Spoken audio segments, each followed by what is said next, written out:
Halo, assalamualaikum warahmatullahi wabarakatuh. Ketemu lagi dengan saya Budi Bombastis di channel YouTube Dusun Kelanceng, channel yang membahas tentang budidaya lebah kelanceng atau lebah trigona. Semoga teman-teman semua hari ini sehat dan terus semangat untuk budidaya lebah kelanceng atau lebah trigona. Oke teman-teman semua, hari ini saya ingin membagikan pengalaman tentang proses pindah koloni lebah trigona sarawakensis. Ya, kemarin saya sudah sampaikan video tentang sarawakensis.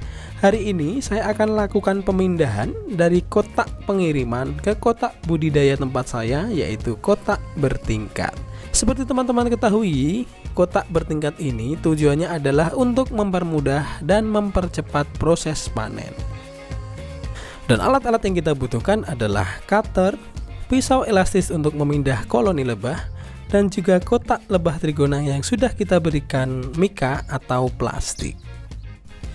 Langkah pertama yang kita lakukan adalah memindahkan telur dan ratu lebah di kotak hive atau kotak yang bawah. Jadi kita memerlukan pisau untuk melakukan proses pemindahan ini, dan pastikan semua telur dan ratu berada di kotak hive atau kotak yang bawah, agar nantinya proses dia mengumpulkan madu dan polen dan proses dia berkembang biak bisa terpisah, di mana madu dan polen berada di kotak topping dan aktivitas lebah berada di kotak hive atau di tingkat yang bawah. Dan inilah hasil pemindahan kita, di mana telur dan ratu sudah kita pindahkan di kotak hive atau tingkat yang bawah atau tingkat yang pertama. Kita kasih mika dan kita juga berikan lubang kecil agar lebah bisa keluar masuk di kotak hive ini.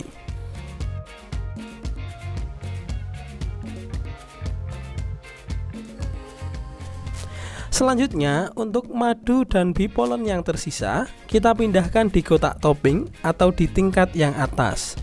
Pastikan dalam proses pemindahan ini kita lakukan pemindahan untuk telurnya dulu dan lebahnya dulu. Setelah telur dan lebahnya kita pindahkan, baru kita bisa pindahkan untuk madu dan bipolennya. Mengapa langkah itu yang saya lakukan?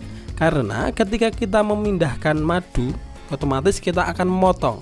Ketika kita memotong dan tidak pas, kadangkala madunya jadi pecah dan tercecer di dalam kotak. Nah, ini bisa menyebabkan koloni kita atau telur lebah trigona kita terkena madu. Makanya yang kita pindahkan adalah telurnya dan lebahnya terlebih dahulu.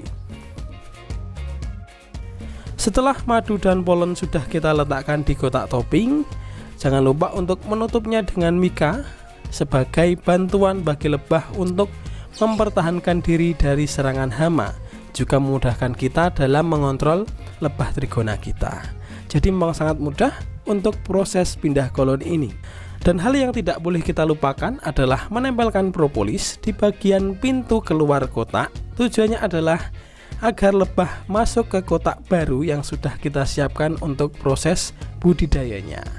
Dan itulah cara-cara kita pindah koloni lebah trigona. Sangat mudah dan bisa teman-teman praktekkan di rumah teman-teman masing-masing.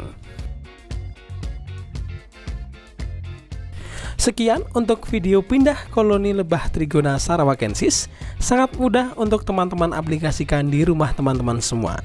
Sekian, wassalamualaikum warahmatullahi wabarakatuh.